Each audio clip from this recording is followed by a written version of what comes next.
आपको अभी तक न्यूज़ चैनल या न्यूज़ आर्टिकल में ये देखने को मिल गया होगा कि इंडिया में ऐसी कोई मेटल मिली है जो सेमीकंडक्टर बनाने में यूज़ होती है। और ये मेटल सेमीकंडक्टर ही नहीं बल्कि मोबाइल, लैपटॉप, ब्लूटूथ एयरपोड्स और भी जो वेरियस टाइप के इलेक्ट्रॉनिक डिवाइस होती है उसको बनाने में ये यूज़ होती है।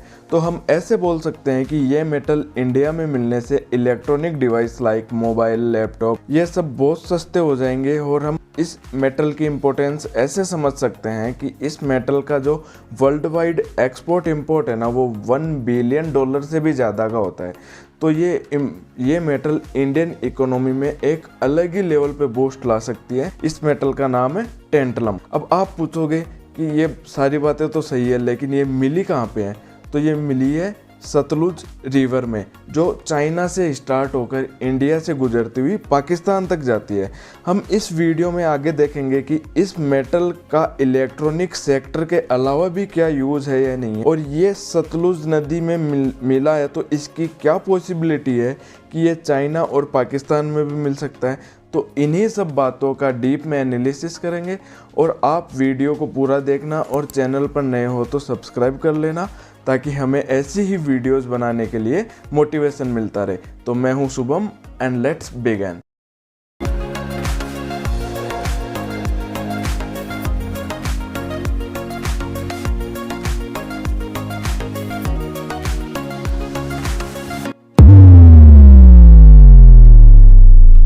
बट बिफोर बिगिन, अगर आप करंट अफेयर्स को थोड़ा सा भी फॉलो करते हैं तो इस क्वेश्चन का आंसर ज़रूर देना।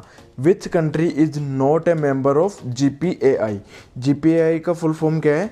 The global partnership on artificial intelligence. इसकी अध्यक्षता इस टाइम इंडिया ही कर रहा है। इसमें होता क्या है कि सारी कंट्रीज़ मिलकर AI पर रिसर्च करते हैं और एक दूसरे से इंफॉर्मेशन शेयर करते हैं। तो आपको बताना है कि इसमें से कौन इसका मेंबर नहीं है। First option is India, second China and third United state and fourth Israel. जो भी कमेंट में सही आंसर देगा उसकी कमेंट को मैं पिन कर दूंगा ताकि आप सबको राइट आंसर का पता लग सके। तो पंजाब में एक जगह है रोपड़, जहाँ पर IIT के स्टूडेंट मिलकर सतलुज रिवर की मिट्टी पर रिसर्च कर रहे थे कि अर्थक्वेक में इन मिट्टी के कणों का क्या कनेक्शन है। तो उन्होंने सॉइल को जब लैब में टेस्टिंग के लिए भेजा तो उन्हें वहाँ पर पता चला कि इस मिट्टी में तो टेंटलम है। तो उन्होंने सतलुज रिवर में 125 जगह पर रिसर्च की और फिर कंफर्म हो गया कि नदी में टेंटलम मेटल है। अभी ये कंफर्म नहीं हो पाया है कि इसकी क्वांटिटी कितनी मिली है, पर मैं आपको बता दूं कि अगर ये काफ़ी सारी क्वांटिटी में मिल तो गया ना तो इंडिया को बहुत ज़्यादा फ़ायदा होगा। अभी जब हम सेमीकंडक्टर के लिए ताइवान और चाइना जैसे देशों पर डिपेंड करते हैं तो उन सभी देशों पर हमारी डिपेंडेंसी बहुत कम हो जाएगी। लेकिन जब प्रोफेसर से पूछा गया कि ये सतलुज नदी में कहाँ मिला है तो उन्होंने बताया कि अभी इसकी एडजस्ट लोकेशन जो हमें पता नहीं चली है, पर उन्होंने ये बताया है कि ये मिला कैसे है। तो जब हिमालयन प्लेट मूवमेंट करती है तो उसकी वजह से भी ये मिल सकता है। अब टेंटलम करते इतनी देर हो गई तो अब हम समझते हैं कि असल में चीज़ क्या है। तो टेंटलम एक रेयर मेटल है जिसका एटॉमिक नंबर 73 है। अब आप इसका एटॉमिक नंबर देखकर कंफ्यूज मत हो जाना कि ये रेयर मेटल नहीं बल्कि रेयर मिनरल है। तो आपको बता दूं कि रेयर मिनरल पीरियोडिक टेबल में 57 से 71 तक ही है, उससे आगे रेयर मेटल स्टार्ट हो जाती है। तो टेंटलम रेयर मेटल ही है, रेयर मिनरल नहीं है। और इसमें एक क्वालिटी और है, जब आयरन यानी लोहा हवा और पानी के संपर्क में आता है तो कुछ टाइम बाद उस पर जंग लगना स्टार्ट हो जाती है, पर इसमें ऐसा नहीं है।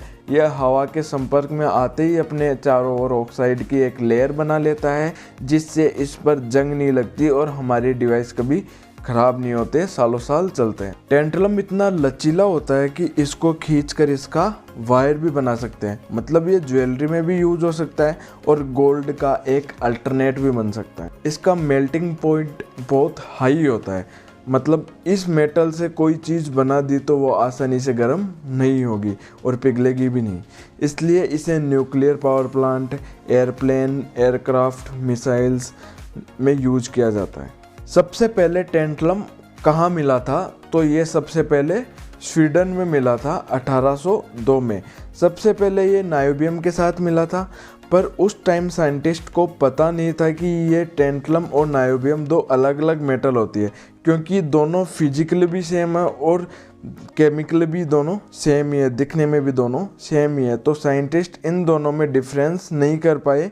फिर कहीं 1866 में जाते जाते ये पता लगा कि दोनों तो अलग अलग मेटल है, देखने में दोनों सेम ही दिखते हैं, तो इनके मिक्सचर में दोनों को डिफरेंस कर पाना आसान नहीं था।